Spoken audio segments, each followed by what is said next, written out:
ক্যালকাটা সিটির ডেভেলপমেন্টের আইডিয়া শ্রী কমল কুমার দে এই দ্বিতীয় ভিডিওটিতে সাজেস্ট করেছেন। কলকাতা শহরে ট্রান্সপোর্টেশনের ডেভেলপমেন্টের প্রয়োজনীয়তা।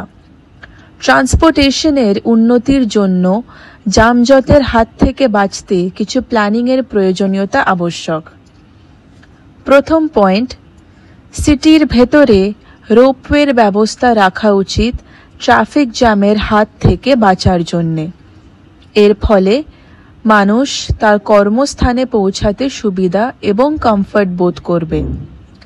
আমাদের মনে রাখা উচিত, মানুষ যত কমফর্টভাবে কর্মস্থানে পৌঁছাতে পারবে তত বেশি এনার্জি তাদের মধ্যে রিজার্ভড থাকবে। এর ফলে কর্মস্থানে তাদের কাজ করার এনার্জিও গ্রো করবে এবং কর্মস্থানে দ্রুত ইকোনমিক গ্রোথ হবে। এর ফলে প্রত্যেক ইন্ডিভিজুয়ালের পার্সোনাল ডেভেলপমেন্ট হবে। দ্বিতীয় পয়েন্ট, আমাদের যানবাহনের ক্ষেত্রে ট্রাম সার্ভিসও একটা ইম্পর্ট্যান্ট রোল বহন করে। আমাদের সিটিতে ট্রাম চলাচল বজায় রাখা উচিত। সিটি ভ্রমণের ক্ষেত্রে ট্রামের গুরুত্ব এক কথায় অনিবার্য, কেননা ট্রাম পরিবহনের ক্ষেত্রে একটি পলিউশন মুক্ত ট্রান্সপোর্ট এবং কমফোর্টেবল। সিটি ভ্রমণের ক্ষেত্রে ট্রাম একেবারেই আইডিয়াল। এই ট্রামের জন্য রাস্তার ধারে সম্পূর্ণ আলাদাভাবে প্যাসেজ রাখা দরকার। এছাড়াও ট্রাম ক্যালকাটা সিটিতে হিস্টোরিক ইম্পর্টেন্স বহন করছে। শহরে এই ধরনের যানবাহন সিটি ভ্রমণের ফ্যাসিলিটি অ্যাভেলেবল হলে ট্যুরিজমের গুরুত্ব অনেক অংশেই বৃদ্ধি পাবে। এর সাথে সাথেই ইন্ডিয়ার ইকোনমিও বাড়বে। তৃতীয় পয়েন্ট, সিটির ভেতরের কানালগুলিকে পরিষ্কার করে সেখানে যাতায়াতের সুবিধার জন্য জলপথে ট্রান্সপোর্টেশনের ব্যবস্থা করা উচিত, যাতে ট্রান্সপোর্টেশনের ক্ষেত্রে জলপথকে ইউটিলাইজ করা যায় এবং কানালের দুপাশকে সুন্দর করে হাইজেনিকভাবে সাজিয়ে তুলে পার্ক গড়ে তোলা উচিত, যাতে শহরবাসীগণ কানালের পাশে পার্কের সুস্থি উপভোগ করতে পারে।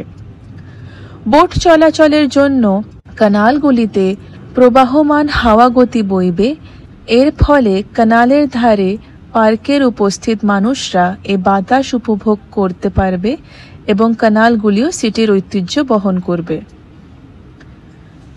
চতুর্থ পয়েন্ট, শহরবাসীদের সুবিধার জন্য পাবলিক ট্রান্সপোর্টের ক্ষেত্রে আমাদের জিপিএস ট্র্যাকিংয়ের সুবিধা থাকা উচিত। এর ফলে মানুষের ট্রাভেল প্ল্যানিং অনেক ফিজিবল হয়। এতে পাবলিকের শহরে চলাচলের ক্ষেত্রে টাইম মেনটেন করতেও সুবিধা হবে।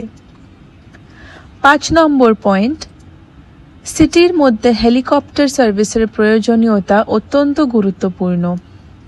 এতে পাবলিকের যাতায়াতে এবং ব্যবসা বাণিজ্যের গ্রোথ হবে। 6 নম্বর পয়েন্ট, শহরে ডাবল ডেকার বাসগুলিকে পুনরায় ফিরিয়ে আনা উচিত। তাতে একটা ভেহিকেলে অনেক বেশি পরিমাণে প্যাসেঞ্জার যাতায়াত করতে পারে, অর্থাৎ বহন করার ক্যাপাবিলিটি রাখে। তাছাড়া একটা গাড়িতেই অনেক প্যাসেঞ্জার ধরে, তাতে নেক্সট গাড়ির জন্য ওয়েটিং টাইমও কমে এবং তেলের সাশ্রয়ও হয়, ইকোনমিক গ্রোথও হয় এবং বায়ুমণ্ডলের পলিউশনও কমে। একজন ড্রাইভারের মাধ্যমেই এতজন প্যাসেঞ্জার ট্রাভেল করতে পারে। ডাবল ডেকার বাস কলকাতা শহরে একটি ঐতিহ্য। এতে আমাদের সিটির সৌন্দর্য বৃদ্ধি পাবে। ডাবল ডেকার বাসের ক্ষেত্রে এই সুবিধাগুলি আমরা পেয়ে থাকি। 7 নম্বর পয়েন্ট, সিটিতে ট্যাক্সির প্রয়োজন আছে, কারণ অনেক প্যাসেঞ্জারদের ক্ষেত্রে ওলা উবার অ্যাপগুলি ইউজ করা ডিফিকাল্ট হয়ে যায় এবং অনেকে বুকিংয়ের প্রসিজিওরও জানেন না। তাছাড়াও ট্যাক্সি সাইজে বড় থাকায় বেশি প্যাসেঞ্জার হলেও রিল্যাক্সভাবে যাওয়া যায়। যত রকমের যানবাহনের অপশনস অ্যাভেলেবল থাকবে, পাবলিকের পক্ষে যাতায়াতের সুবিধা পাবে। সিটির উন্নয়নের জন্য এই সকল ট্রান্সপোর্টেশন সার্ভিসেস থাকা জরুরি। স্টেট গভর্নমেন্টের কাছে আমার অনুরোধ রইল, এই ব্যাপারটি যেন বিবেচনা করে দেখেন, তাহলে কলকাতা সিটির মান এবং গুরুত্ব অনেক বাড়বে।